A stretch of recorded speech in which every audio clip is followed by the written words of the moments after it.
Hello, and welcome to the fifth in our series of Episcopal Women's History Project Lenten offerings.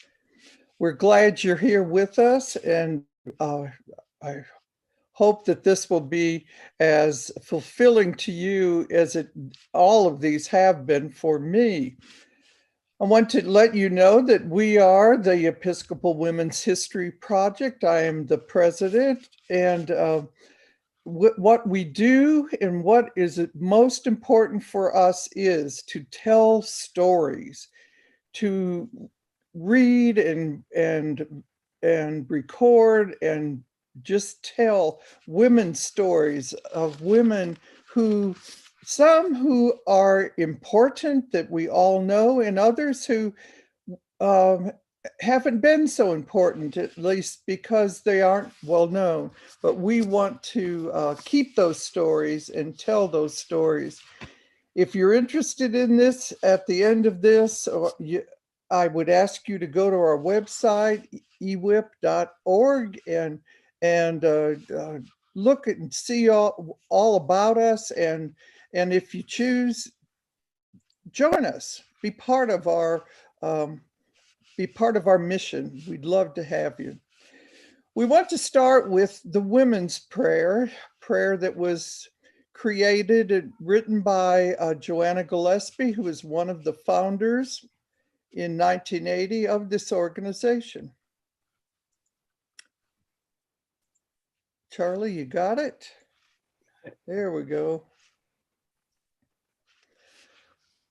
O God, creator of all life, bless the unsung lives of countless Christian women in every century who were your hands and feet, who kept alive your compassionate presence by feeding the hungry, nursing the sick, clothing the naked, comforting the sad, praying and petitioning, strengthening those in prison, teaching the stories, sowing and singing, weeping and rejoicing. Grant us the wisdom to discern our ministries in this day as our foremothers found theirs. Lead us in new and timeless forms of discipleship, and let us joyfully find our place in the procession of praise, offering our varied gifts and voices together with them and Mary, the mother of our Savior, Jesus Christ.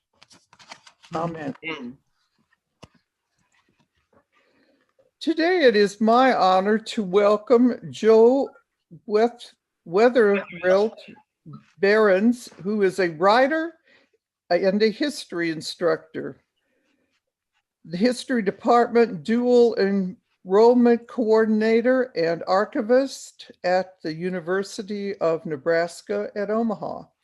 And she's going to tell us the story of Elizabeth Pittman, the first woman judge and the first Black judge in Nebraska. So I will turn this over to you, Jo, and I look forward to hearing all about her. Well, thank you. So I have enjoyed working on this too. I just want a couple little caveats before we start. That this is, while this is an especially Nebraska story, I think some of the community aspects of it and some of the Black community aspects are applicable to cities of any size across the nation. But Elizabeth Davis Pittman was a mid 20th century African American Black woman who thumbed her nose, whose community thumbed their nose at Jim Crow, who found success in what she wanted to do on the one hand, but her success and her education failed to impress the gender-biased Episcopal lay clergymen. This kind of got started because we were aware that she had been a delegate to that 1949 convention, where the women were not allowed to be seated. And I've included that here, and I understand that you have had one program about that. So, and very typical for myself, I have way too much material. So I'm going to kind of try to edit as I go. But Elizabeth Davis Pittman is born in Council Bluffs, and I'll talk a little bit about that, which is across the river from Omaha, and reared in Omaha. So she faced numerous challenges. This, after her, or about the time of her death, is a building on the University of, or Creighton University's campus here in Omaha, which was dedicated to her. So it is evidence of her success, and the fact that, and to honor her for her education and her work in the legal community. On the other hand, this is the article that appeared in a newspaper in 1970 when women were finally seated at the General Convention. So these are the two bookends, really, of the career, of her career, that I want to talk about. The photograph here on the right, on the left, is the Douglas County attorney helping her on with her robes. There are a couple things I want to, Douglas County is, and because I refer to that, Douglas County is the county in which Omaha sits. So we are in Douglas County. And a couple of times in my writing on the slides, I use the abbreviation C and CA, which is just a historian shorthand for circa, which means about, when you don't have a precise date. It's a really useful tool. So to start with, though, Elizabeth Davis Pittman did not leave a diary. She did not write an autobiography. So basically what we know about her are from a few interviews. She, as I say, her whole community and she in her community were highly successful, but they didn't rock any boats. So it's really hard there to find any real pithy statements from her, even though she is doing this in the mid-1960s, which is the height of Jim Crow and racial activism. But I just, one of the few stories that exist, I want to sort of share with you to start, because it's a good way to set the stage. On a sunny afternoon in the early 1930s, 10 young girls picnicked together in Omaha's Hummel Park, which is a green space, very rural green space north of Omaha. While they played, one of the children, Betty, climbed onto a large rock and commanded the other girls to listen. They were, declared Betty, now in a courtroom where they would try a case. The playmates were all Black, and Betty appointed 2 of them to be attorneys, simultaneously announcing that she was the judge. The case proceeded. So it is remarkable, this is the early 1930s, we don't have a precise date, that a young Black girl could even dream of becoming a lawyer, and much less a judge. The first Black female judge was not appointed until 1939 in New York City. Jane M. Boland was appointed to the city's domestic relations court. So the odds that she would achieve that dream to the extent that she did are really slim and almost none in the 1930s, which makes her story even more remarkable. So with that, I'm going to begin. And as I say, she was born, and these are the discussion topics, her family background, the African-American community history of Omaha, a little bit about that anyway, her legal career, civil rights views, community service, and her role in the Episcopal Church. So we'll start with her family background. She was born in 1921 in Council Bluffs, Iowa. And for those of you that are unfamiliar with the geography of this particular region, but Omaha sits on the far eastern side of Nebraska, right along the Missouri River. You cross that river and you are in Iowa. And Iowa became a state in 1946. So the city of Council Bluffs is significantly older than the region around Nebraska, around Omaha. But Omaha was a jumping off point for all of the trails that headed into the West. So consequently, we had always from the very beginning a more vibrant economy. And that gave us a more, the Black community here, a more progressive outlook. The Davises are beginning life over in Council Bluffs, and in all probability, that is one of the reasons that they wanted to leave. So Elizabeth Ann Davis's parents are Mabel Hawkins and Charles Franklin Davis. This is a photograph of Charles Franklin, the only one that I really could find, but he was born and reared in Council Bluffs. So that's a smaller mindset, I think, than he exhibited or that he had. He at some point had to have completed an undergraduate degree, and I have not been able to ascertain that. But across the river in Omaha, beginning in 1908, we had a university, Omaha University, and we also had a law school by then. So by the late teens and early 20s, the Omaha University Law School was admitting African Americans. And he came and attended Omaha University Law School from 1925 to 1927. I did not do the research, but someone else tried to get a definitive graduation date. We're unable to do so because Omaha University is now part of the Nebraska University system. Couldn't get those dates. But in the summer of 1927, he passed the bar in Nebraska. So whether or not he graduated doesn't matter.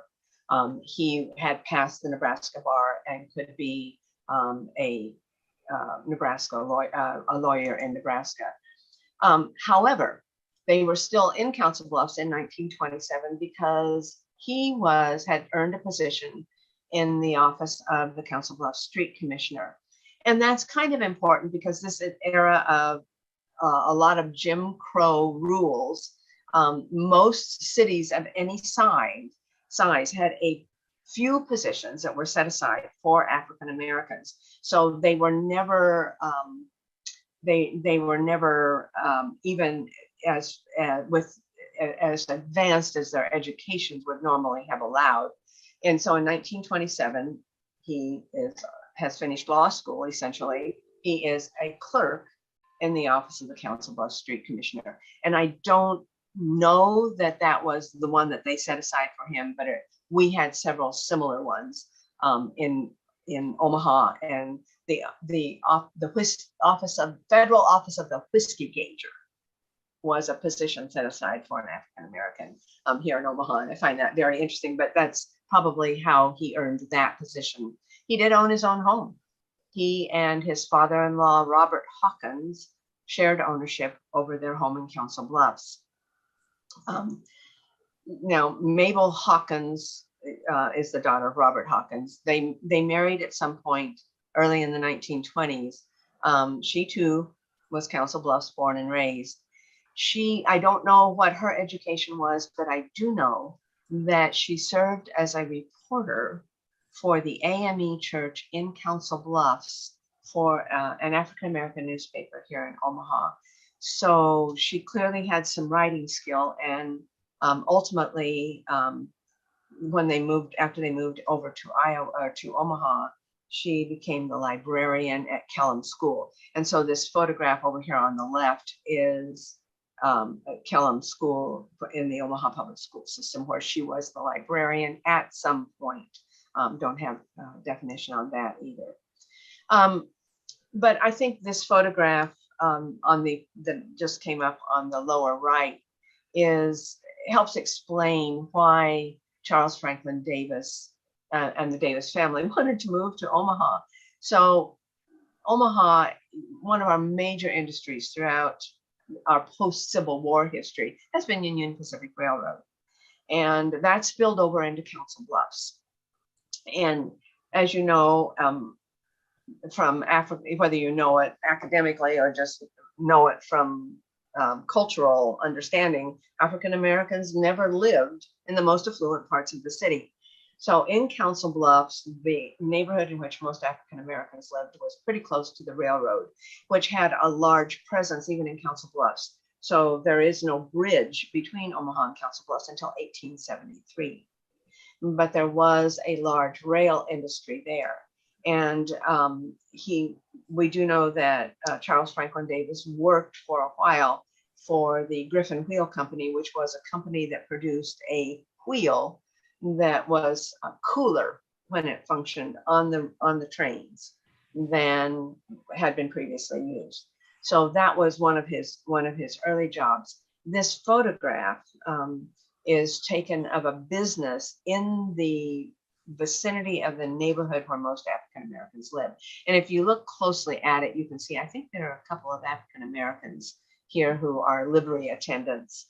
So clearly Charles Franklin Davis had aspirations that were not going to be met in Council Bluffs. And so late in 1927, the family moved across the river to Omaha, where they lived for the rest of their lives.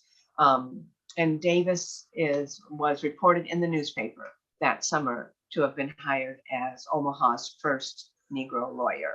So very aspirational family, very education-oriented family in that window of time. So we'll turn to the African American community history and just a tiny bit of territorial stuff. This is a map of the United States in 1854, and the area in purple is the Kansas and Nebraska territory. The Kansas territory to the south actually became Kansas in 1861.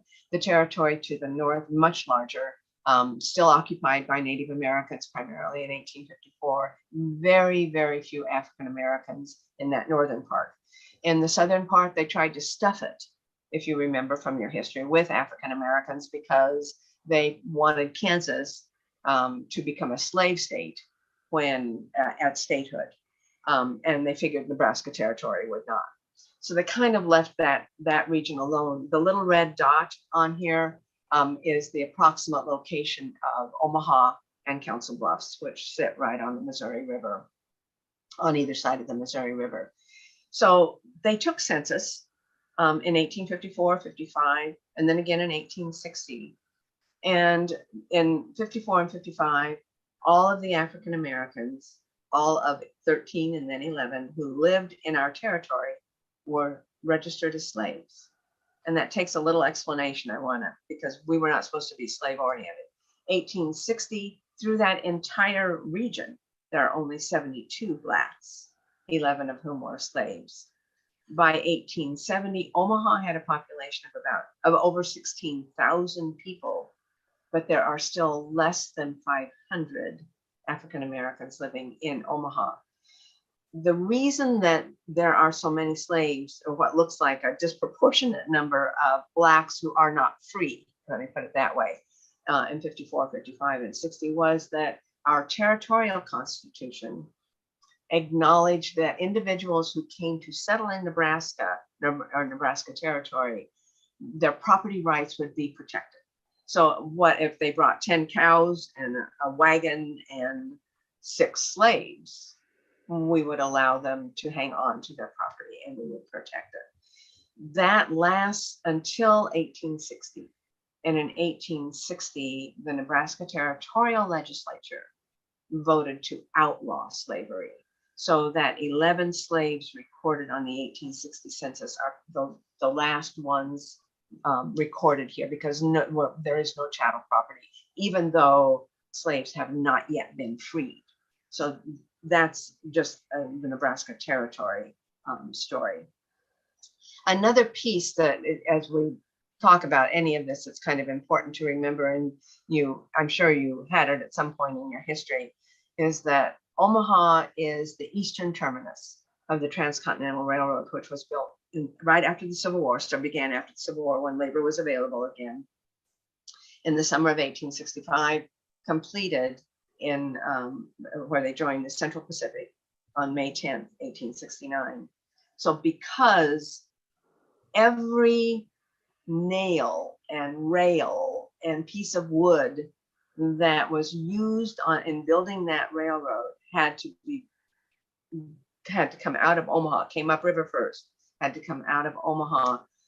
There essentially, in the early days of building the railroad from Omaha, it took 40 wagon loads. This is wagons that are pulled by 8 teams of oxen, 40 wagon loads of materials to build 1 mile of track. And the track was laid at a very slow pace. But you can imagine the employment opportunities that brought to Omaha, so that after the Civil War, soldiers, anyone who participated in the Civil War, and African Americans came into the city, and that was a very logical job for them. So not a tremendous amount of African Americans even then, but there were certainly some. So the rail construction camps is kind of behind our windows. There is a barber photo behind them as well. So some of those early African Americans were barbers. Some of them were porters in many servile occupations. So they were waiters, and they were livery people. And but the Pullman car comes a little bit later, but the Pullman porter was a notch above the regular porter. But those were jobs readily available to Blacks. We graded down our streets. So there's about a half a mile of Omaha in streets that amount to about a half a mile that were lowered or actually manually graded down between 1873 and 1920, as many as 5 times. Some of those streets were graded 5 times, and some of them as much as 50 feet. So that was a wonderful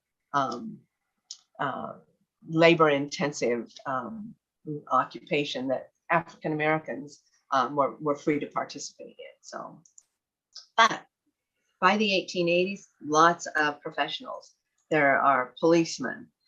Silas Robbins is the first African American lawyer, and he received his education in the University of Mississippi, and then passed the bar in Nebraska. So he is the first African American lawyer in Nebraska. Dan Desdunes, lots of musicians come to Omaha. Dan Desdunes became the band leader for Father Flanagan's Boys Town.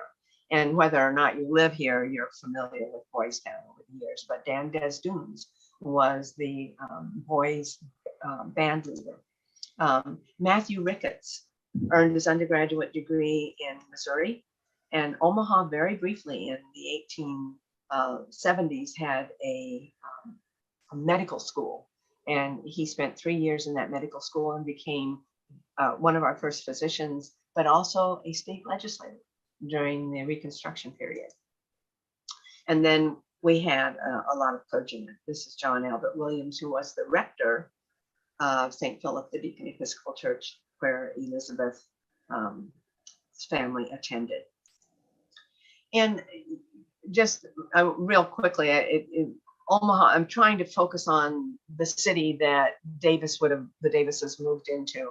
But even by the turn of the century, Omaha had a professional business building in the commercial sector, center of the commercial sector for African Americans in downtown Omaha. So this was called the Frenzer Block, and the African Americans had their offices there. There was a African American architect, and he's here early in the century. He designed houses, and in this case, on the left, kind of an apartment duplex kind of structure. There were 8 theaters between the 1930s and by the time you get to the late 1920s and the 1930s. Multiple social clubs. This is a phenomenal piece of Omaha's African American history, the Jewell Building. So James Jewell had opened a billiards hall in the African American community in Omaha very early in the century. And in 1923, his wife was quite a musician, had a very fine voice. And he was irritated because there were very fine black bands and theater groups who came to Omaha, but they were very sporadically hired by the local theaters. And he wanted a theater in the African American community so that African Americans could go and listen to the music and see the plays and reviews, etc. So he built a new building. This is a brick building, still stands, known as the Dreamland Ballroom. On the ground floor, those two plate glass windows on the lower floor, one was a beauty shop or a beauty supply shop. The other was a barber shop. But the second floor was known as the Dreamland Ballroom. And this is where musicians throughout the jazz era appeared in Omaha. And so just, a list of some of the individuals that we know appeared there, or that are easy that you would remember: Louis Armstrong, Duke Ellington, Dizzy Gillespie, Nat King Cole, Count Basie. What you see, this photograph down in front, is the Nat Towles Orchestra. They had their own bus, because if you remember, African Americans couldn't stay in regular hotels, so they had their own bus for lodging. And then the photograph that's over here on the right, kind of under our images, is Count Basie's orchestra. But this was a regionally known, very fine ballroom. This is a piece, if any of you are doing sacred ground, or if you are interested in the African American Black Protestant churches, I think a very interesting piece. And African Americans obviously had their own religions when they came. They couldn't even understand each other, so they had to learn English, and they learned it primarily from Anglicans. So it's no wonder that we have such an interesting dialect in the South. But they had to develop their own understanding of Christianity, and what they heard in the Puritan forms of worship from any slave owners that taught them to read the Bible, was the stories of the Hebrews and their enslavement, the Israelites, and they came to insert themselves in those stories, and they saw for themselves an end to this. They perceived that there would be an end to their slavery. And the quote that's under here, under your screen, is, "His plan for them was clear," which is a quote by W.E.B. Du Bois. And that was their feeling. God's plan for them was clear. He was going to lift that yoke of slavery. They were not going to be chattel people. They were going to be free. But when that happened, it happened overnight. And I don't think we really ever internalized the idea that they went to bed as chattel property and they woke up as free men, not equal, but free. And so there is I forgot to bring it down. I was going to bring it down for you. A book, a fairly recent monograph called The End of Days, in which a young man from, I believe it's North Carolina University, has put together, has written the story of that transition for African Americans and their arrival at the Black Protestant churches. But for them, the church became their institution of learning, because they didn't know how to be free. That none of them had been free. 250 years they had been here as chattel property, and overnight they become free. And I don't think we really think about the change in behaviors and mental situations that brought. So the churches become very central to the African American community, and they're the first African American priest had been ordained in, I want to say, it's the Diocese of Pennsylvania, which was then all of one, in about 1797. Does that sound right from you guys' history? I believe that's right. Then the AME Church, the African American Methodist Church, derives in the very early 19th century. So there are those two institutions, but the AME Church did not spread into Nebraska until we find it in Omaha in 1867. And this tiny photograph is, it was a little tiny frame church, but it is the first African-American church in the African-American community in Omaha. And it still exists in Omaha. This is just its very first building. This is St. Philip the Deacon Episcopal Church, which is the one that Elizabeth and her family attended after they moved to Omaha. So they had obviously been members of the AME Church in Council Bluffs, but St. Philip the Deacon Episcopal Church is central to our community. It is the place where you thumb your nose at, in so many words, at Jim Crow. They were equal, and they made sure their community was equal in every way to the white community around them. But Philip the Deacon had been founded as a school in Omaha in 1877. This building was completed in 1893. And this is the Zion Baptist Church. These are the three earliest African-American churches in the African-American community, founded in this one in 1884. And this is a building designed by the African-American architect who was here. But another reason that the Davises would have moved here, that the community was so strong in Omaha, was there were several what they then called Afro-American newspapers. So there are 1891, very few examples of it left, but called the Progress, another one called the Omaha, it's not the Star, the Omaha, I can't read it, but in any case, that's printed here in Omaha. And then the Monitor. And the Monitor was edited and produced weekly by Reverend John Albert Williams, who was the editor or the rector of the St. Philip the Deacon Episcopal Church. So they're full of white news from around the globe, actually, but it gave them a place where they could write about their own events. They could advertise their own gatherings. They could tout their own people, and that's what the Progress does here. These are all very prominent African Americans in Omaha in 1890, and there are a little bit of bios on all of them.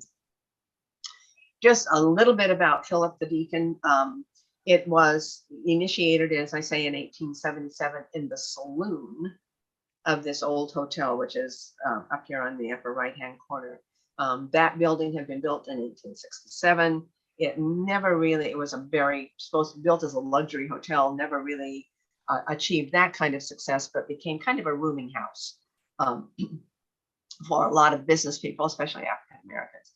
And the dean of Trinity Cathedral was a man named Dean Millspaugh, and he approached the owners in 1877 and asked if he could use the saloon in the building, which obviously was not being used, as a school for African American children. So it began there, and it was right in the downtown, in the central part of Omaha. It began as a school in 1877, and one of the articles that I just finished, or appeared this summer, was an article about St. Augustine's Episcopal Church down in Nebraska City, but it began as a school and then morphed into a church. So this begins as a school and morphed into a church as well. It stayed that way for several years. They met, I believe, in the Masonic Hall once they started having services. And in 1882, they were in the process of building our current cathedral. And we were then housed in this little frame building.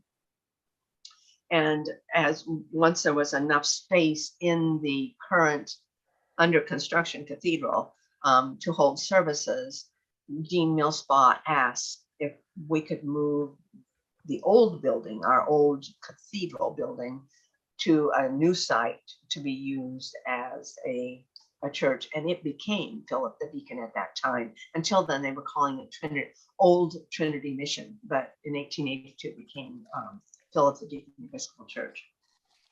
This is the church that was a decade in that little building, and then in 93, they moved the church back to the back of the lot and built this lovely stone structure, which remained in use until 1949. And then they built yet another building, but all of that no longer exists. St. Philip the Deacon existed well into the 1970s, but was then incorporated into another church, another Episcopal church in that region. So St. Philip the Deacon doesn't exist at all anymore. It has a tremendous history in Omaha, however. This is Reverend John Albert Williams and his family. And he's from Ontario and went to seminary up in Wisconsin, came down to Omaha in 1891. He was not yet married. And sometime early in the century, in the 20th century, he married Lucy Gamble, who is the woman here on his right in this photograph. She was a teacher in the Omaha Public Schools. There were 2 African-American teachers. And obviously when she got married, she could no longer be a teacher. And the other female who was teaching also left at that time. So from 1905 until 1937, there was not a single African-American teacher in the Omaha Public Schools. So by 1890, Omaha has a population, probably they feel like it's inflated, but we'll just say 1900, a population of 100,000 people. And there are no African-American teachers in our school district. This is the Monitor. This is one of the first issues that John Albert Williams put out. But it is, again, he clearly he says to all of his readers, we are equal to anything that is happening in the white community. And in this particular one, he said, there are roughly 8,000 Blacks here in Omaha. Most of them own their own homes. And then he went on to summarize the occupations and businesses. And I just want to read through it very fast, but it's really interesting. 6 physicians, 2 dentists, 3 pharmacists, 5 lawyers, 3 stenographers, 3 real estate firms, 3 hotels, 2 undertakers, 2 well-stocked drugstores, a bakery, dressmakers, milliners, barbers, and tailors, grocery stores, ice and vendor. Sorry, I meant to shut that darn thing off. Vendors, ice vendors and coal vendors, restaurants, billiard halls, and taxi drivers. So, we are the same as you. And John Albert Williams wrote that multiple times as an editorial. And to that end, this is one of the more interesting pieces of the Black history in Omaha that the Davises are clearly very much part of. So in May of 1930, St. Philip the Deacon began a coronation ball, an annual coronation ball, which they held in May of every year. And they held it in that Dreamland Ballroom. And every year they would crown one of their prominent African-American men or businessmen, King Aurora, and the daughter of one of their prominent families, Queen Borealis. And the queen and the king were not announced until the night of the ball. So before the ball, there were 30 prominent young African-American women who were princesses that came out of the Omaha community. 6 countesses were prominent young women from surrounding towns.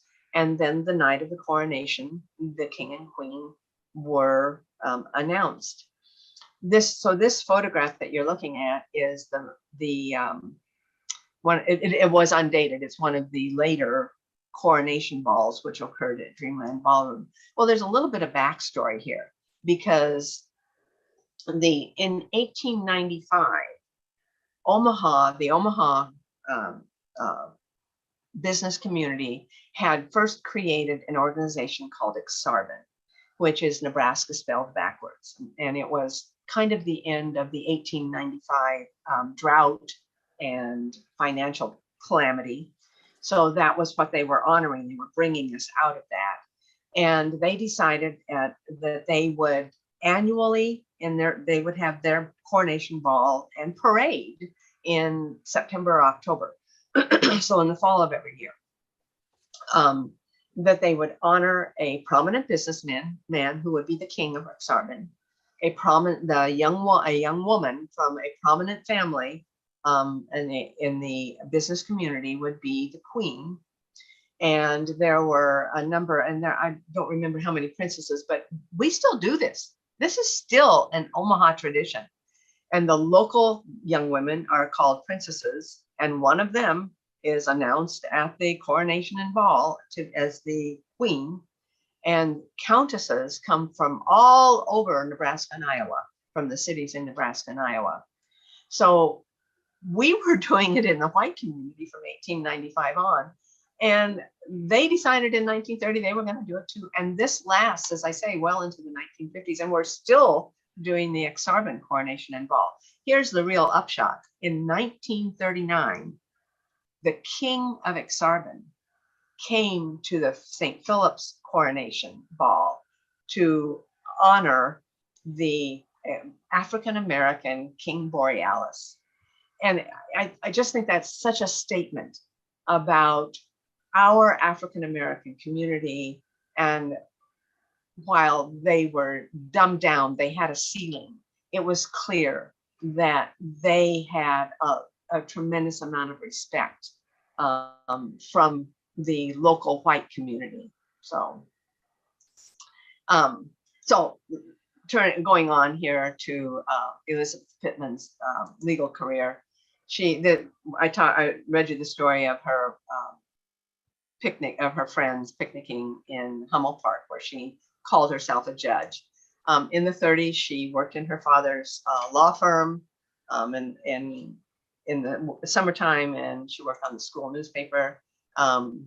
She was employed as a stenographer in the clerk of the district court in the summer of 1937, and the photograph up here in the upper right appeared in the local newspaper. She graduated from Omaha North High School. She was awarded a scholarship to the University of Nebraska, where she studied political science, but for just two years.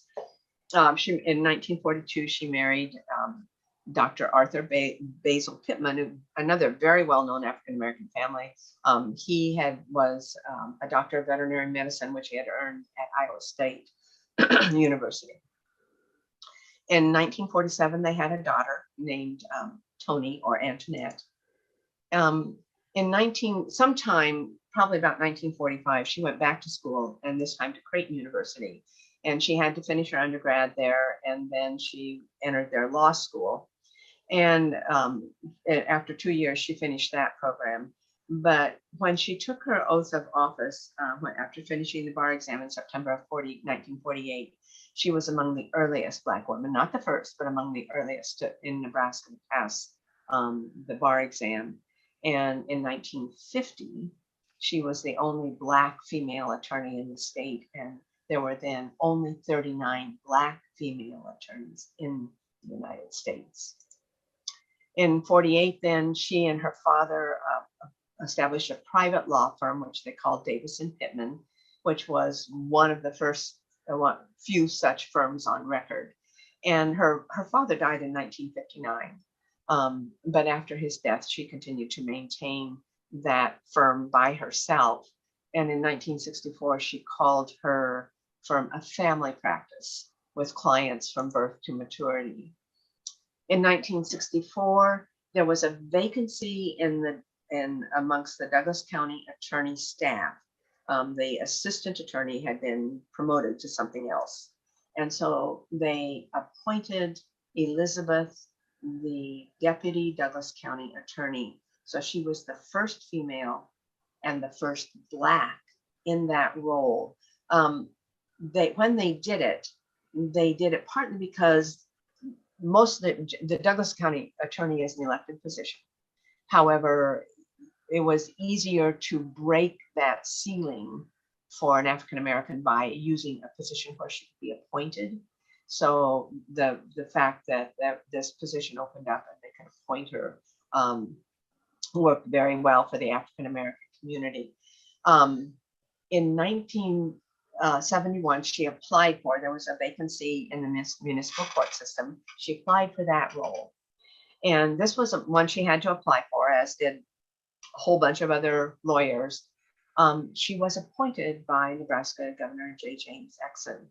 And when she was sworn into office on April 8, 1971, and just, you know, having listened to all the hoopla last week with Judge Ketanji Brown Jackson's hearings, I just find it very moving, because all the newspaper said was that over 300 people, half of them blacks, crowded into the office into the chamber when she took her oath of office. That's true, but the fact that over half of them were blacks, and just listening to the individuals last week speak to the fact that Ketanji Brown Jackson was now going to represent them, people of color, perhaps, I hope, I haven't heard the latest, but on the United States Supreme Court. Just very moving. And I have to sort of think about how that must have felt to all of the African Americans in Omaha who crowded into that chamber to see her take her oath of office. And Cory Booker made a very impassioned sort of statement about how she has persevered in those hearings.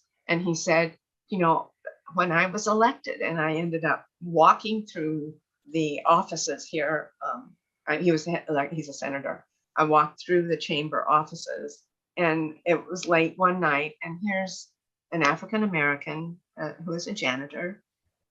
He said that could have been me. And he said he was so grateful, so glad to see me, so glad to see my face, someone of my color, in these halls as a professional. I think this is far more momentous than the words in the Omaha World Herald's reporting of it. So anyway, so 71, she was a Woman of the Year. 73, Creighton awards her an honorary doctorate. In 1985, she became a Douglas County judge, partly because they merged the municipal court systems of Omaha and Lincoln. Lincoln is our capital city. It's about 50 miles west of us. So when they merged those two court systems, she became a Douglas County judge. So it, again, elevated her stature one more level. She retired in 1986 and went to work in the county attorney's office. She died early in 1998. I'll talk a little bit more about that at the end here. But in 1998, they dedicated that building that I showed you early on Creighton campus to her. And since the middle 2010s, they have awarded an Elizabeth Pittman Award by the Black students at Creighton University, has been awarded to one of their own colleagues. Her civil rights views, you know, and I'm going way over, darn it, and discuss it with myself here. So up here above this, it says, she says, basically, freedom is indivisible. You can't have, some people have these rights and some have not. And she really never made a lot of particularly pithy statements about civil rights, but she is taking these roles in the middle of the civil rights movement. One of the things which agitated her was the fact that her neighborhood was redlined. They had the lenders and the real estate agents had decided that they needed to keep African Americans north of a particular street and south of a particular street in Omaha. And that neighborhood has come to simply be called North Omaha. And between two north and south streets, 10 blocks apart. And you couldn't sell, if you lived outside of that area, you couldn't sell your home to a black person. A black person was not supposed to sell their home to a white person. It wasn't as though these were written in stone anywhere, but these were the Jim Crow laws with which they lived. And so this is 1964 that these still exist. What she says basically is that if they would pass legislation to make that illegal, it would reduce the problem, because bucking that system was scary for some whites that might otherwise do so. And the fair housing law does not pass till 1968. Equality. Aren't all human beings the same? You know, if we put ourselves in other people's shoes, it's easier to live and understand them. There are many kinds of people. Each individual has his own unique contribution to make. And about North Omaha, she says there's been so much segregation, so many people have left town. It's going to take years to invite Africans to come back in, African Americans to come back into Omaha. Partly, or not partly, but because, and she never says anything negative about this, but in 1944, her father and several other African American businessmen had opened what's called the Carver Savings and Loan Association. And it's up there in North Omaha. It is because African Americans couldn't get loans. They were, the rates were higher. The criteria for obtaining those loans was higher, was unmanageable or unattainable by many African Americans. And so they got a charter from the state of Nebraska, and they opened what was called the Carver Savings and Loan Association. It existed until 1985. Even after her father's death, she continued to be on the board of directors and serve as the institution's secretary treasurer. I just want to show you just real briefly the map. So this is a map of the 1920s Omaha, which is when they are arriving in Omaha. And I've identified on the large map over here, the yellow is basically our corridor. The blue area is basically what was occupied by railroad stations, where they repaired trains, a lot of train tracks, 23 train tracks in Omaha in the 1920s. And the green was our stockyard area. So the rest of us basically residential, and it doesn't matter whether you are Swedish or Greek or German or Irish, they had their own little neighborhoods. The African Americans lived in what is basically that red square on that map. So this is the area that was set aside by real estate agents and by lenders as the area where Omahans could live. And they had to live north of this area, south of, and between those two streets. The red spots are basically those three churches that I talked about. There are others, but these are those, that's the location of those three main churches. The blue triangle is where Elizabeth Pittman lived. So she lived in her own neighborhood. But now I want to show you something that's really upsetting, and I'm sure you'll find the same thing if you look in your own African American community. So in 1959, the Interstate 80 went through Omaha, and it's to the south, kind of at the bottom of your screen, was where Interstate 80 was built. And over the years, they built, other lines to attach to the interstate system. And there's one way to the west. Beginning in the 1970s, they built one to go straight north in Omaha, and look where it went. Right through the middle of the African American neighborhood. Has torn it up, took three blocks of African American housing completely out of commission, broke up the African American neighborhood. And this little purple dot, they put a building across that intersection so that blacks could not travel north down into the downtown area. So, we're still reckoning with that. That's still that way. As I say, Fair Housing Act 1968, and then the 1970s kind of ended some of those restrictions, but they're still, it's very interesting to travel that route to see it very clearly. Community service, I'm going to go through this very quickly because she was her major hobby. She was on the council of PTA. She was the first Black person elected to the Omaha Board of Education by a sizable margin in November of 1950. And she resigned a year later There were minor newspaper reports that said she was exhausted, that it was a medical reason that she had resigned. That came up a couple of times, but she was clearly a pretty busy person. She's an NAACP, Women's Lawyers Guild, League of Women Voters, Omaha Legal Aid Society, United Nations Educational, Scientific, and Cultural Organization, YWCA Board of Directors. In 1960, she served as a delegate to the Democratic National Convention. She was elected president of the National Federation of Settlements and Neighborhood Centers, and continued to serve on its executive committee after that. These remarks that she makes on feminism in the 1970s are kind of interesting. When contemporary women need to let the world know what they really want to do. They have a need for self-fulfillment, which begins when they respect themselves and what they are doing.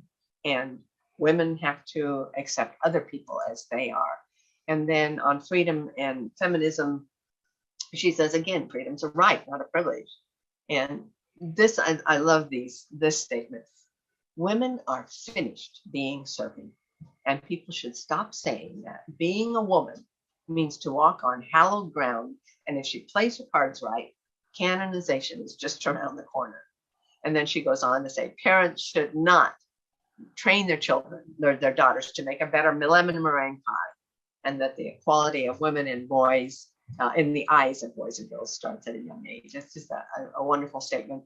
And then she was not in favor of the death penalty, but that probation and rehabilitation were important. So the church, and these are some pictures that with which you all have got to be familiar. Women have always been on the altar guild. We work in the kitchen. This is a group of women who are cleaning the church, which we've all done. This is a Sunday school. This happens to be on the Winnebago Reservation, but women were Sunday school teachers. Women were allowed to sing in the choir, but not until late in the 19th century. This is All Saints Episcopal Church in Omaha. And it was such a phenomenon that a newspaper from Boston came out to interview and take pictures of the women. This is the interior of Trinity Cathedral in probably in the 1870s, but we were always capable of decorating. And we had a deaconess in 1873. Whoops. And I love this picture, this last one. We would have little booths at places during money, a vestry. And I just love the cross section of humanity and gender in that photograph. So that's our traditional roles. Robert Harper Clarkson was a very progressive bishop. So, we had a deacon. He listened to his wife, and I think she didn't keep a diary, but I think we forget that there was a lot of exchange of conversation between them. So Meliora Clarkson had organized a soup kitchen, a hospital, a sanitary fair, all in Chicago before they came to Omaha in 1865. An art fair in 1879 to help build the cathedral. They earned $1,000. That's like $23,000 today in 1879.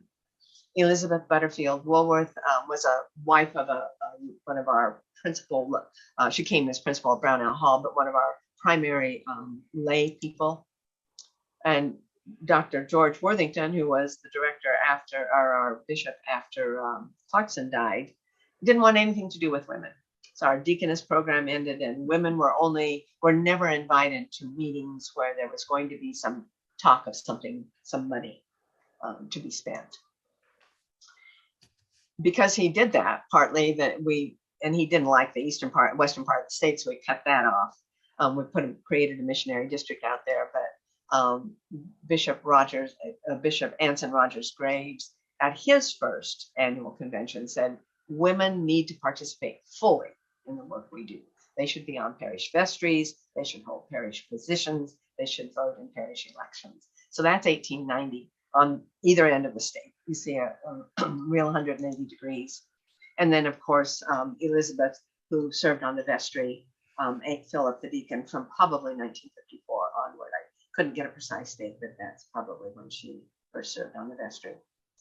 And it was that role that took her as the delegate to the 1949 General Convention. Their arguments to start this went back to 1919 when they decided that they wouldn't change the word layman to communicant, and women could not sit on the floor of the House of Deputies with the men. So they could come to the convention, but they couldn't sit there. Then in 1949, Mrs. Randolph Dyer, name was Betsy, was kind of groomed by the Diocese of Missouri to serve as a delegate. The Archdeacon and the Bishop of Missouri, whose name was Bishop Scarlett, believed that women's voices needed to be heard at the General Convention, and so they kind of went through their parish rosters and decided that Betsy Dyer was a good choice. Her Randolph Dyer was a descendant of Auguste Chouteau, who was a very well-known fur trader and had founded St. Louis. So they had that base covered with her. She was a Huntington. So her grandfather was Frederick Dan Huntington, who had been the first bishop of New York. Her uncle is, I never remember the guy's name here, John Otis Sargent Huntington was Frederick Dan's son. He founded the Order of the Cross. So he's very Anglo-Catholic. So she would cover that base. And they submitted her name, and she went to the General Convention, which was in Philadelphia that year. And one of those first few days, they approved their delegates. Honorable Augustus Hand, who was a district court judge from New York, was asked. There was some controversy about her presence, but he was asked, and he said, layman is a word that is used to mean, it's all inclusive. It's used to mean all laity. And he's called it preposterous to limit the meaning of layman as to exclude women. So she was at the convention. She participated in those decisions that Missouri participated in. But later in the General Convention, it came up again. So there was first a resolution that just sought to clarify the meaning of the word layman. And they decided that layman has always meant men. Why should that change? And it was voted down. But in the same breath, they wrote another resolution, which was not ever voted on. But it was a proposal to change the word layman to they had tried communicant person, to lay person, because that could mean either gender. So that one was not voted on in 49. Everybody goes home. The Dyers left Missouri as 1949 approached. 4 states, including Nebraska, voted to send females to the General Convention. Puerto Rico was unable to make the trip, so there were only 3 there. But the resolution, which had not been voted on in 46, was voted on early in the process in 49, and they voted against it. So the 3 women who had gone as delegates for their states were not permitted, or their dioceses were not permitted to attend. And this is just kind of a hoot, I think. This is the headline that appeared in the Omaha World Herald. Omaha loses out at church convention. So it was, Elizabeth went as an Episcopalian. She was not rejected on the basis of her race. She was rejected on the basis of her gender. So, and women are not finally seated until 1970. So just real quickly, to end all of this, just a reminder really that Elizabeth Ann Davis Pittman and her community had multiple challenges. They had to defy Jim Crow. She had a dream to become a lawyer. She had to defy Jim Crow her personally to attain that. And she had to live into her community responsibilities, because that's how you elevated your community's stature. At least up to the level that Jim Crow would permit you And so each of those community responsibilities that she took on was partly for that reason. She and Dr. Pittman separated, divorced in 1957. And in fact, Toni was raised by her father. So, and there were a couple of hospitalizations for her. It would, just reading between the lines, it would seem that she was extremely busy and to the detriment perhaps of her health. And I did find another article. She and her daughter were very close, but it must have been easier for her father to raise her. So Elizabeth Ann Davis Pittman is a product of her family. Her African American, her progressive father, who sought more than what he had, her progressive community, and her church. And for her, that was the Episcopal Church. She died in April of 1998, was buried from Trinity Cathedral. But just to, and I'm sure there are more, I found an obituary for her in each of these newspapers, not just in Omaha and the Nebraska, Lincoln, and Des Moines newspapers. These are the other newspapers around the country that printed an obituary of Elizabeth Pittman when she died in 1998. It wasn't always necessarily very long, but what she had done in defying Jim Crow and getting her education and attaining her own personal goals really set a bar for the individuals to come after her. And honestly, I think it was probably extremely difficult for those African American women, African Americans in general, in that period of time. So, sorry, I wanted to take questions. I don't know if you want to keep it going or. Thank you so much, Joe, for this wonderful presentation. Yes, indeed, we have gone over our time.